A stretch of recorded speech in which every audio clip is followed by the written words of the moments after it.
here. My name is Christina Flashin, and I'm the CEO of Pantheon and the co-founder of the SaaS Ecosystem Alliance. We are so excited today to have an amazing panel of folks here to chat about cross-functional collaboration when building a tech ecosystem.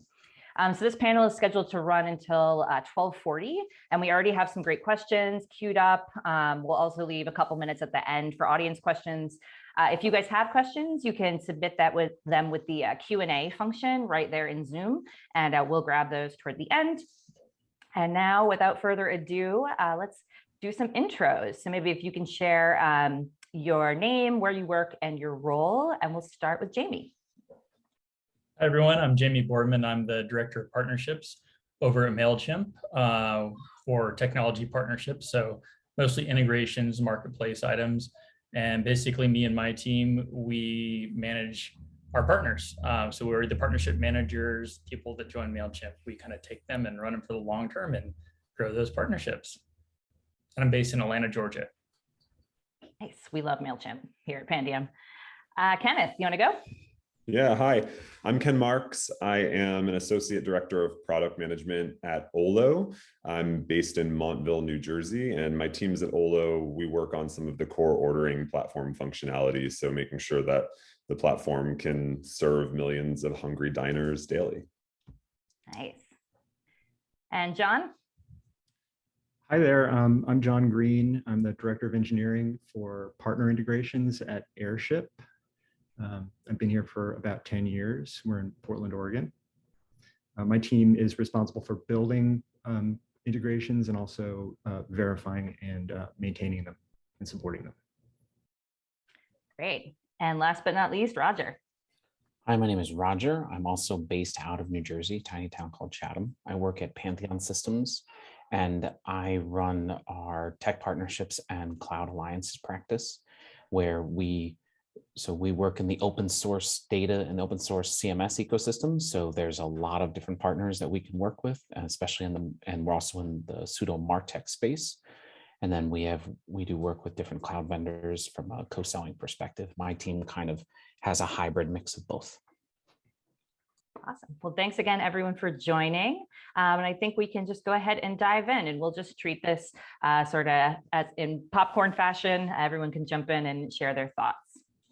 So let's start with KPIs. How should leadership teams think about aligning KPIs for different departments so that tech partnerships can serve the organization's objectives? And have you guys seen common missteps when setting those KPIs?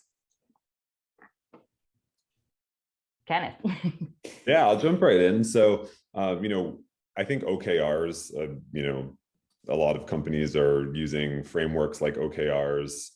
We've also used frameworks like the WIG, the wildly important goal, and that seems to have a really strong impact on ensuring that kind of from the top down and also kind of horizontally across departments, there's a sense of a mission that the company's working toward. So I think that's been really useful in our experience to be able to set the tone for what our objectives are, and I think in terms of missteps, thinking about maybe a little bit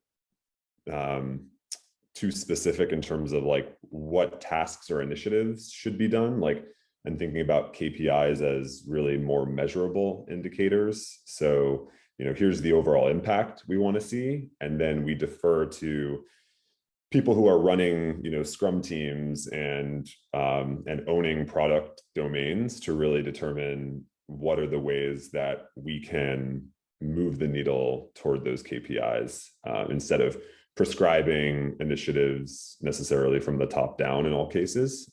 So that's kind of been something where it's always a learning experience to determine, let's not prescribe tasks or initiatives, but really say, here's the overall outcome, and defer to those who kind of know their product areas best to determine really how we can get there.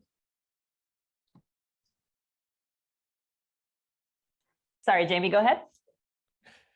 Yeah, so I think we do things pretty similar to Ken as far as giving these kind of various teams that work cross-functionally a little bit of freedom in how they go about creating accomplishing the KPIs.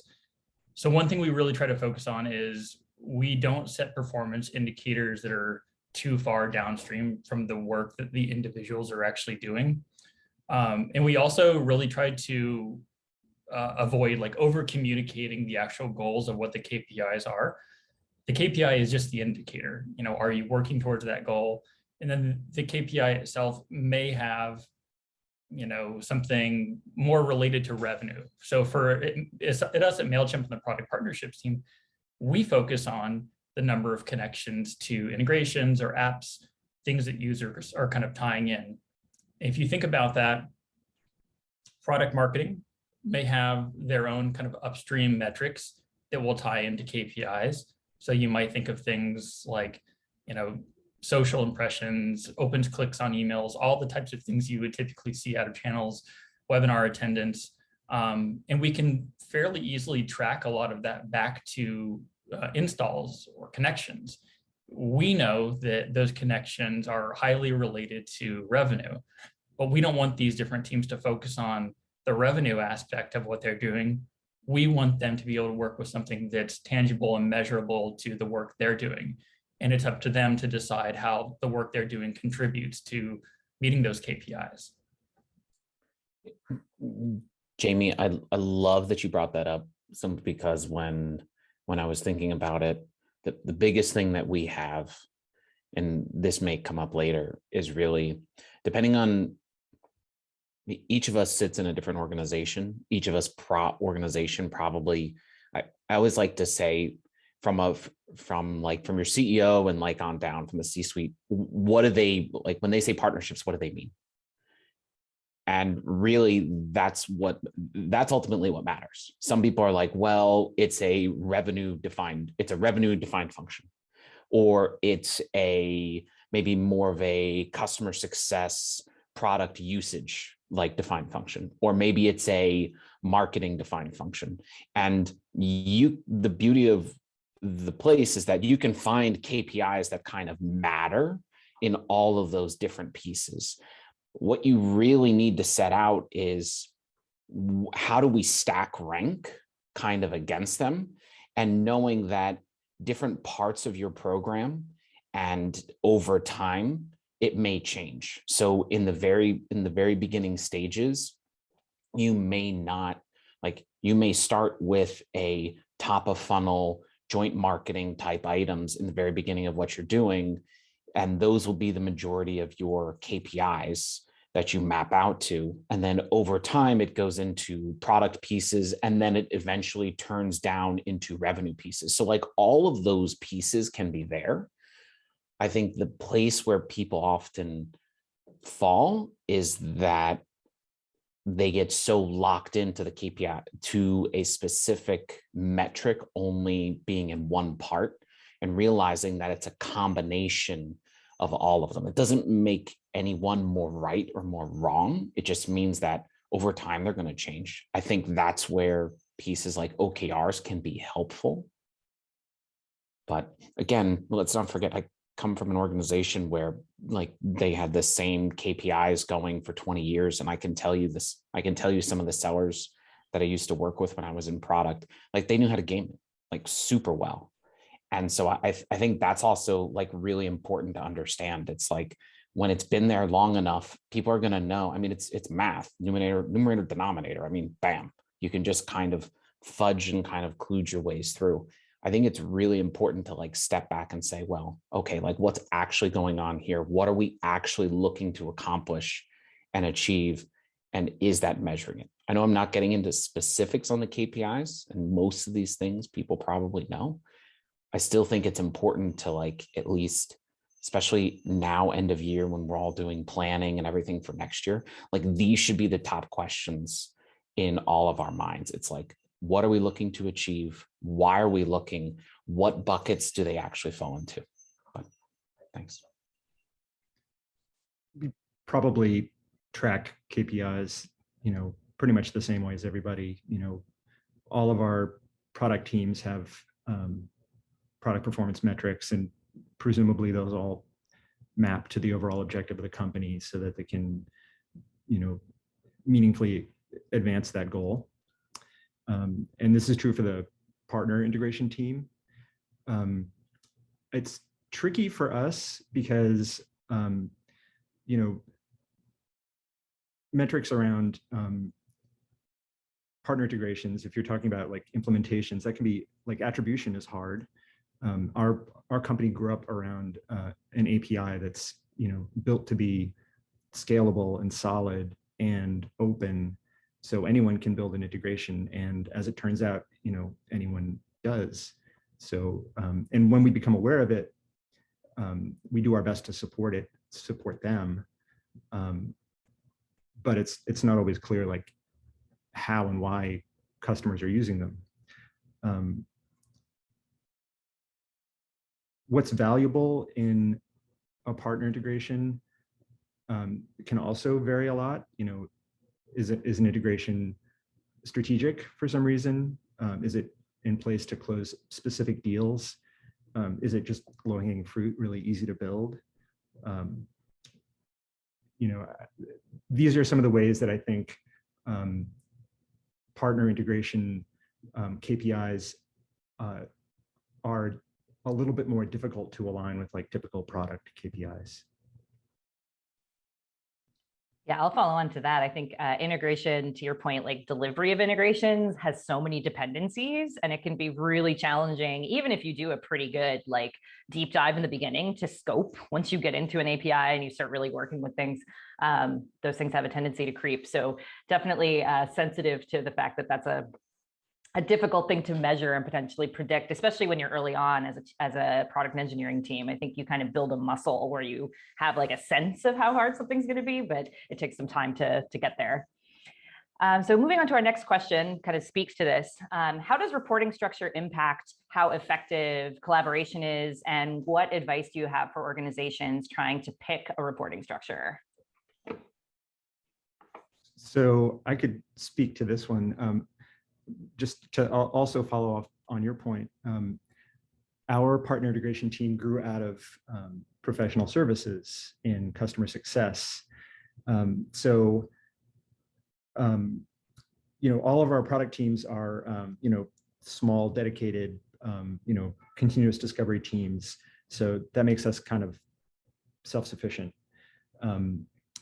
There's surface area before and after projects for collaboration, and the process is pretty well defined.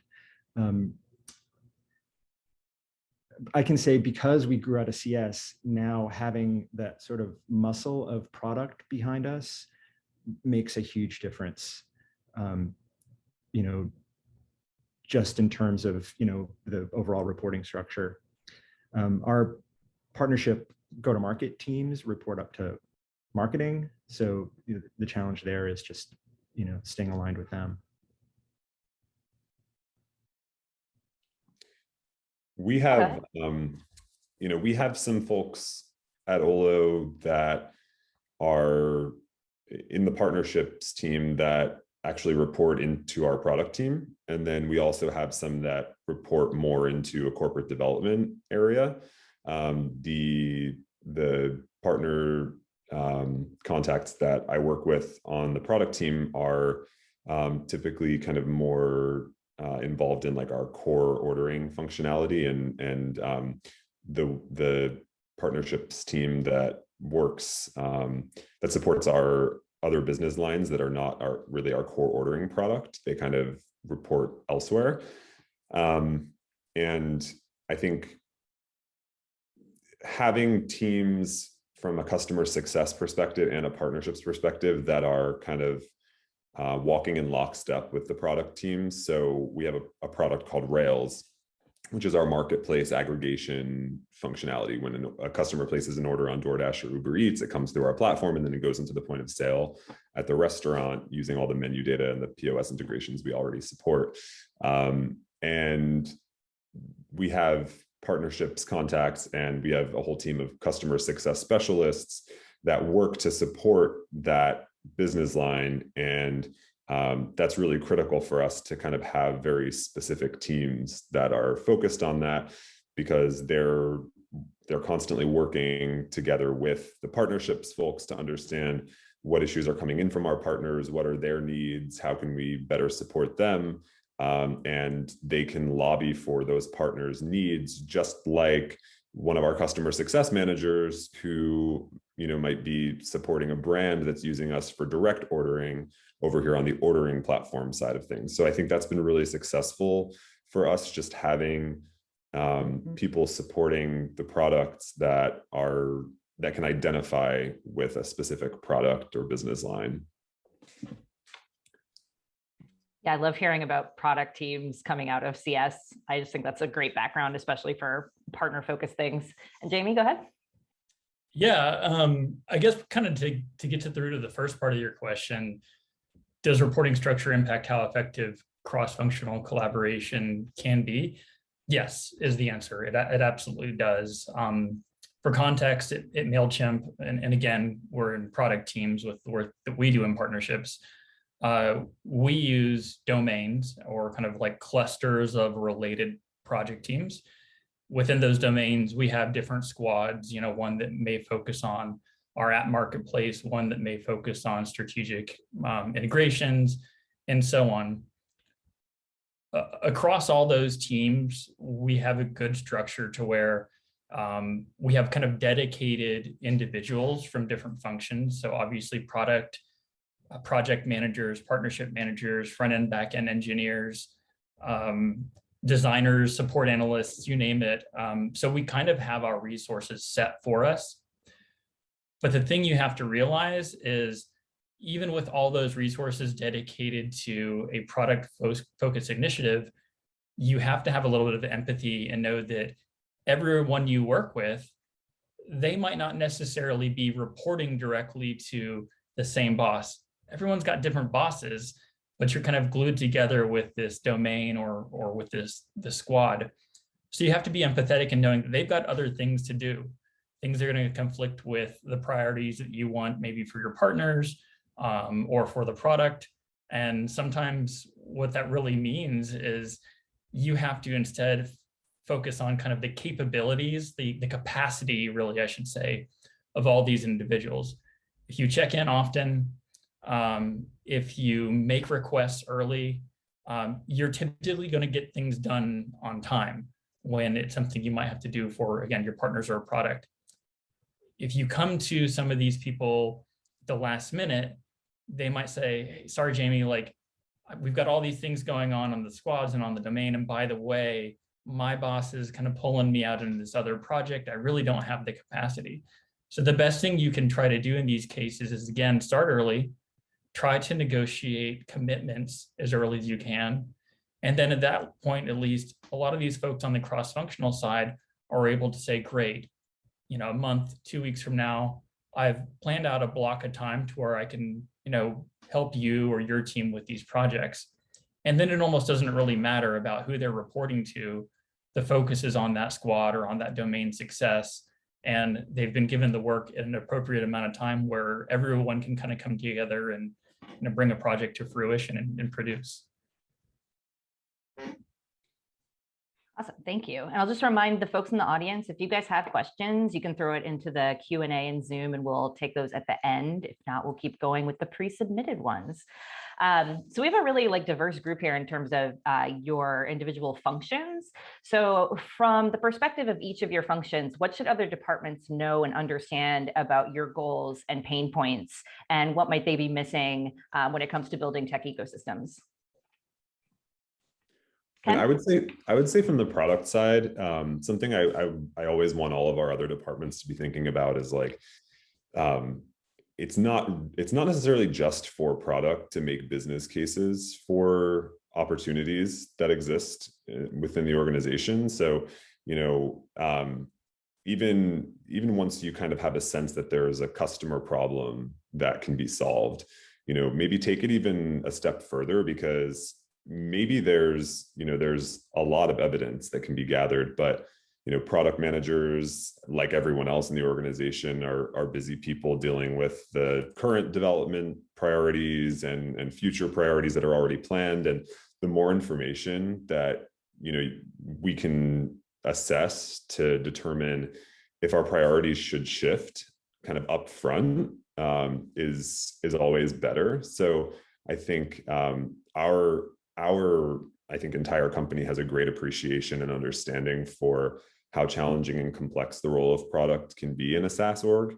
But I think, you know, every department can do its part to get as much information when there is a problem and kind of really put that product manager hat on for a second, elicit as many requirements as you possibly can, and kind of keep that information flowing into product, because there's likely always more information that can help us determine that something should be more of a priority than it is today, or perhaps not. But you know, surface level detail is not always enough, and so kind of gathering more and more detail and providing that kind of thoughtful analysis into product, writing your own opportunity assessments. I like to encourage that across all of our departments, and people can have a huge impact in that way. I'm curious how you guys synthesize that, like how you triage those requests or that feedback. It's a good question. So we have tools that we use. We have processes in place for our customer success organization and partnerships orgs, even like engineering and security and other teams, to be able to prioritize requests relative to one another and rank those requests. We have tools that we use to be able to kind of have teams force rank them. And then there are people who kind of own the process of receiving those requests and reviewing them and making sure that they understand all the information that's been provided. And so we definitely outsource some of that work from a ranking perspective to other teams. We say, hey, customer success, what are the most important things for our customers? You know, what are the most important needs that need to get on our radar? You know, you tell us, and we kind of let them lobby amongst one another to get those priorities ranked. But you know, sometimes even more information in those requests can be useful. And if there's, you know, a lot of requirements and detail included, that's really helpful. We're obviously still going to dig in with customers ourselves as product, because there's going to be even more that we want to understand. But I think we have a pretty good process in place, and I'd just like to empower other teams to really kind of put that opportunity assessment and customer problem hat on as much as possible. Awesome. Thanks for sharing that. And Roger, I think I saw you unmute a moment ago. Yeah, so similar to Kenneth, we use some of our sales engineers and our CSM team use a tool called Vivin to kind of track a number of different things that get brought up by customers. You know, my team uses it a little bit, probably not a whole ton. I would say probably the biggest piece though is that I find that sometimes my team can be, people don't really know where to go. And so they say, oh, tech partnerships, that sounds interesting. Let's just kind of push it to them. And we kind of become a little bit of the, you know, the big basket that kind of catches a little bit of everything. And so I've told the team to be politely say, that's interesting. We're going to discuss it later, to kind of have like, okay, these are like the 2-3 things that we're really focusing on for like the next 6 months, just to be able to kind of put that out there. I never want to close off someone coming to the team with an idea, because you never know what may come up. But I also don't want my team to be running in 10 different directions, because as all of you know, we work with many other teams that have a ton of conflicting priorities, and it just becomes disorganized chaos, not even organized chaos. And so I would say that's the most important thing, just to kind of make sure your teams know these are our priorities, these are the teams that we're working with, and just continuously like revisit and refine and go back from there. And that's it.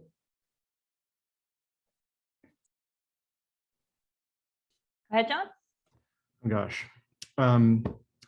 So I think having grown out of CS, we have we maintain a good relationship with CS. So we have a good sense of, where our workload should focus in that sense. I would say just in terms of what I have to explain a lot. Tech partnerships are less like products and they're more like customers, in my view. There's a lot of different types of partnerships. And I think a lot of other teams tend to regard partnership as just one monolithic thing. And that can vary a lot. And the thing I think about that I have to explain the most is has to do with resource scaling. Every time we add a new integration, one or more resource on our team has to become somewhat of a subject matter expert in that other company and their technology and their use. And that doesn't scale very well. And also there's, in other teams, there's a kind of a not deep understanding of the line between what we Airship do and what this partner does. And having to sort of, defend that front from both sides, and also sometimes from customers, can be a little bit of a challenge.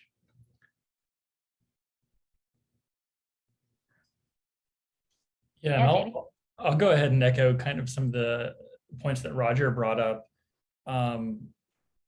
We get a lot of inbound partnership requests, and those come internally from other team members. Obviously, they come from the partners, and as John said, there are a lot of different types of partnerships. So essentially, for a lot of the ones that are coming internally, we've tried to circulate this form where people can go and they can fill it out, give us as much information as we might need to be able to evaluate it, opportunity size it, compare it to what's on the roadmap. And then we have something that's a little bit more objective to say, hey, this is definitely worth our time. We want to follow up. We want to look into this. Maybe reach out to a potential contact at a partner's business, or a lot of times that might be going back to the teams internally that think this is a great idea and saying, not right now, maybe, or, if things were a little bit different, perhaps this is something that we could follow up on. But I think a lot of it is just like organizing those requests sometimes. And it is a pain point for us to get so many requests internally from friends of friends sometimes. Sometimes we see things come through these forms that are more like sponsorship requests. So that kind of opens up another area that we have to work on, is, getting out there, doing kind of a roadshow internally at the company to talk about what product partnerships is, generally what our goals are and why. We have done kind of these roadshows in the past a little bit that are more like information campaigns to educate people. And it does help cut down on the amount of requests that we can have to pour through to figure out separating the wheat from the chaff a little bit. So education always helps. Mailchimp is not a massive company, but getting out there in front of everyone really does help cut down on those requests. Cool, and that actually leads into another question that we have here around communication practices and software that helps you enable cross-functional collaboration. I'm curious, I know we just touched on a couple things, but if you guys have any standing meetings with so-and-so, or you're using specific tools, that would definitely be helpful for the group, I think. So we actually have office hours at Olo, and I'll at least say from the product perspective, those are pretty effective. We often have requests. I mentioned we have processes that our customer success and partnerships teams follow, and sales team follows, in order to kind of lobby for feature requests that our certain customers really want. And we typically, from the product manager side, we have a weekly office hours meeting where people can come in. It's not necessarily just kind of bringing us your feature requests, but it might also just be, hey, there's a complex issue. It's related to some kind of integration. I don't necessarily understand how this part of the product works. It's not well documented. Can you help me understand? It's really open time for others to kind of come in and learn from product in that way. But also, if there is something that, is a pretty impactful request to a strategic customer, or really any customer, customer success can come in and kind of talk about it and kind of get a sense of how, from the product side, what information do we want to know in order to determine the impact or the opportunity. So that's been a really good tool for us, because it allows people to see kind of product as approachable and empathetic. And we want to be both of those things and really be able to understand our customers' needs and not just be seen as, guarding engineering resources because we're already too busy to help. So I think that's been really helpful. It's not really like a software tool or anything, but it's definitely a tactic that has been working really well for us across all of our product domains. I love office hours. I think it's a great concept for like almost every part of the organization. Yeah, John? Yeah, we do office hours too. From this question, I just wanted to make a pitch for retrospectives. Our program manager runs retrospectives at the end of every project that we work on, whether it's a new integration or some other, structural framework thing. And the tool that she uses is called Retrium, and I can't say enough good. I was skeptical about it at first because it seems like, a lot of the things that might have gone wrong or right with a project are sort of self-evident to everybody. But we come out of it with really, actionable intelligence. It's improved our overall collaboration. And one highlight about that is, it's key to share and communicate early and often. That comes up in almost every retrospective. Love retros. And who do you include in your retros? Like, is it typically cross-functional, like everyone that's been involved in launching a project like that?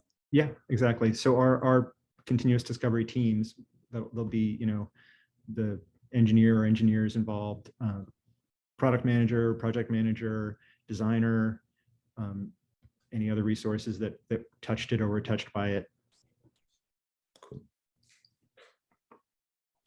Cool. And I think we just have one audience question I want to get to. So I have feelings about this, but is there a skill set labor shortage in any functional domain around tech ecosystems? Meaning, is there a shortage of PMs or engineers, et cetera, who want to work on this problem? What do you guys think? From my perspective, to be an engineer working on partner integrations is a kind of specific type of personality, not necessarily a specific type of engineer, but you kind of have to, I think it helped, again, that we came from CS, and engineers are comfortable talking to partners and customers and doing discovery. And sussing that out about a candidate can be a little bit of a challenge. I'm a big fan of FDEs. Jamie, go ahead. Yeah, I agree with John, especially kind of on the PM front. I think a lot of businesses, when they're hiring a product manager, the most important thing is that your product that you're working on and your customers. But what's difficult is when trying to bring on PMs for something more like integrations or apps, when in most cases they're often connecting to other platforms, that PM has to have a little bit more knowledge about kind of the tech stack that, in our case, Mailchimp users use. They have to have really firm ideas of how like data models map to each other. There's kind of a whole nother component is you don't just have to be familiar with what your product does and what your customers need. You need to be familiar with what your partner's product does, what those customers look like, what they need, what are the things that are important to them. So it just kind of gives like another skill set on top of the normal PM that you have to look for. And yeah, I think right now with the Great Resignation, it's a lot more difficult to source candidates that can do all of that. So definitely a challenge, but we're definitely also finding some. So all good there.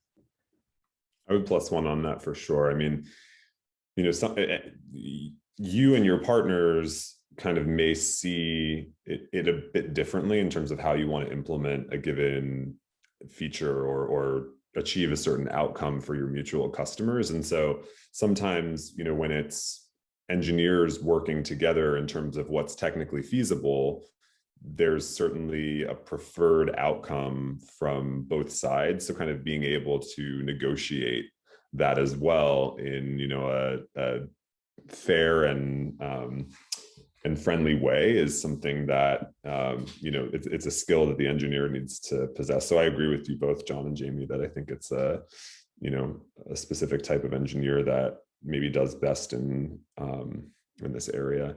And I agree that I think there's, it's always challenging to hire tech talent. So I think, I'm not sure if it's been any harder for us recently, but I think it's hard to hire for tech talent to begin with, product managers and engineers, and the specific skill set that's needed for tech ecosystems and partnerships makes it a little bit harder even in this area. I definitely agree with what you guys have said. I try to position it when I'm talking to folks in a positive way, and that you get a lot of exposure to a lot of different systems. So if you're a person that's like naturally curious or gets kind of bored easily, even from an engineering perspective, like you're constantly interacting with new technology. But I agree, it takes a certain kind of person to really thrive in building integrations. And with that, I think we are at time. We got through all the questions. So I really appreciate you guys spending the time with us. This is recorded. It will be available in our Slack channel. If you're not a member of the SaaS Ecosystem Alliance, it is saasecosystemalliance.com. We have a great Slack group with like 500 plus people in it now, including these folks. So please go to the site and apply. And hopefully we'll see you in Slack and see you out there in the world.